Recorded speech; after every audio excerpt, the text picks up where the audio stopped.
المؤمن مرأۃ المؤمن، یہ حدیث سب کو یاد ہونی چاہیے. مومن مومن کا آئینہ ہے. آئینے کا کام کیا ہوتا ہے؟ آئینہ کیا کرتا ہے؟ آئینہ آدمی کا عیب بتاتا ہے. جب آپ آئینے کے سامنے کھڑے ہوتے ہیں تو آپ کا عیب نظر آ جاتا ہے.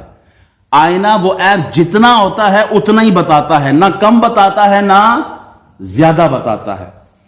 آئینہ آپ کو آپ کا عیب بتاتا ہے. آپ کھڑے ہیں آئینے کے سامنے تو آپ کو آپ کا عیب بتا دیا. ایسا نہیں ہے کہ آپ چلے گئے اور آپ کا عیب باقی آنے والوں کو بتایا. سمجھ آ رہی ہے؟ آپ کا عیب آپ ہی کو بتائے گا. آئینہ شور نہیں کرتا، خاموشی کے ساتھ آپ کو بتاتا ہے. آئینہ اگر آپ آئینے کے سامنے کھڑے ہوں اور خوش ہوں تو وہ خوشی دکھاتا ہے. آپ مسکراتے ہیں تو مسکرانا دکھاتا ہے. آپ روتے ہیں تو آئینہ مرر پہ آپ روتے ہوئے نظر آتے ہیں. میری بات سمجھ بھی آ رہی ہے؟ سب سے پہلے مسلمان کو مسلمان کا آئینہ کہا گیا ہے. مومن believer is the mirror to his brother. If you see any guna, sin in his life, being a mirror will show you your face, your personality. Whatever you have the faults, mirror will tell you, mirror will inform you.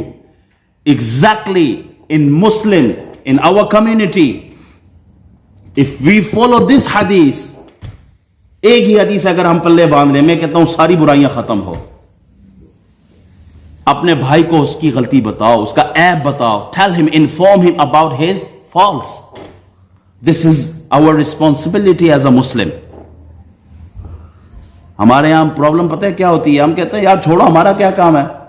کھائے خسمانو، یہ لفظ سنا ہے آپ لوگوں نے؟ کھائے خسمانو یہ بہت عام زبانوں پر ہے.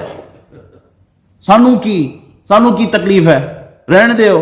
وہ نماز نہیں پڑھتا تے توانو کی ہے، رہن دیو. وہ قرآن نہیں پڑھتا، رہن دیو.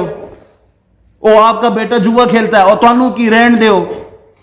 حضور فرماتے ہیں تم مومن کے لیے آئینہ ہو. بتاؤ اس کو اس کا فالٹ بتاؤ، اس کو راستے پہ لاؤ.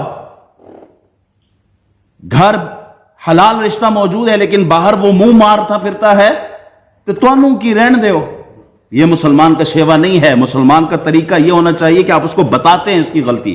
پھر فرمایا آئینہ خامی جتنی ہوتی ہے اتنی بتاتی ہے. بھائی کے اندر کوئی خامی ہو، پہاڑوں جتنی بھی ہو، اس کو چھوٹا کر دیتے ہیں. نہیں رہن دو، کو نہیں، کیا پرابلم ہے. پڑوس میں اگر کوئی چھوٹی سی بھی بات ہو اس کو کتنا بڑا کر دیتے ہیں. دوست ہو تو اس کی خامی اور اس کا عیب نظر نہیں آتا، اور اگر دشمن ہو جو پسند نہ آتا اس کی چھوٹی بات کو بھی اتنا بڑا پہاڑ بنا دیتے ہیں. یہ مومن کا شیوا نہیں ہے. آئینے کے سامنے کھڑے ہو تو بتاتا ہے آئینہ تمہارے اندر کیا فالس ہے. آپ کے جانے کے بعد نہیں بتاتا. یہ مومن کا شیوا نہیں ہے کہ اس کی غیر موجودگی میں اس کے بھائی کے متعلق تم گفتگو کرو، غیبت کرو، اس کے بارے میں نازیبا کلمات کہو. تم تو مومن تھے، تم تو آئینہ تھے اپنے بھائی کا. یہ کیا کر رہے ہو؟ بتایا بجائے اس کی کہ اس کو بتاتے، تم بازار میں کھڑے ہو کے، روڈ پہ کھڑے ہو کے، مسجد میں آ کے، گھروں میں، کھانے کے وقت، ریسٹورنٹ میں، جہاں بیٹھتے ہو اپنے بھائی کی بات شروع کر دیتے ہو. آج ہماری مجلس پوری نہیں ہوتی جب تک کہ ہم دوسروں کو ڈسکس نہ کریں. دس از ناٹ اسلام.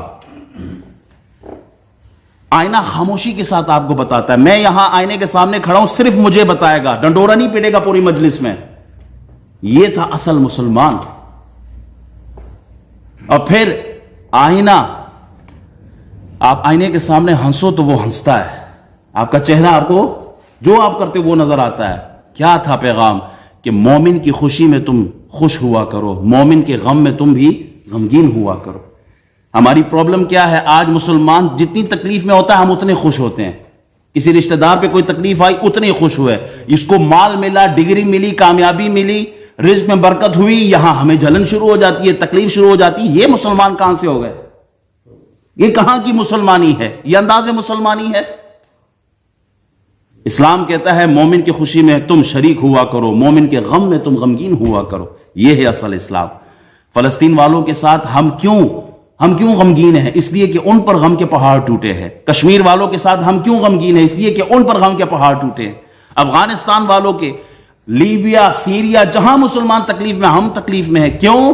کیونکہ مومن اپنے مومن کے لیے آئینہ ہے. یہاں تو لیگ پولنگ ہو رہی ہے, ایک دوسرے کے لیے کھینچاتانی ہو رہی ہے. اللہ تعالی ہمیں سمجھنے کی توفیق عطا فرمائے, اللہ ہمیں ایک ہونے کی توفیق عطا فرمائے. ایک مسلم بن جائے تو ہمارا سارا کام, ہم تقسیم در تقسیم ہے. ہم مسلمان اپنے آپ کو مسلمان نہیں بتاتے, اپنے آپ کو اور ناموں سے ہم یاد کرتے ہیں. اللہ ہمیں ایک مسلمان بننے کی توفیق عطا فرمائے. ایک مسلمان بنے, دنیا میں بھی کامیابی ہے اور آخرت میں کامیابی ہے. دنیا میں یہ جسموں کے ساتھ بم باندھ کر مارکیٹ میں, مسجد میں ایک دوسرے کو اڑانا اسلام کے نام پر, یہ اسلام نہیں ہے. اللہ سے کرے دور تو تعلیم بھی فتنہ, املاک بھی, اولاد بھی, جاگیر بھی فتنہ. ناحق کے لیے اٹھے تو شمشیر بھی فتنہ, شمشیر ہی کیا نعرہ تکبیر بھی فتنہ ہے.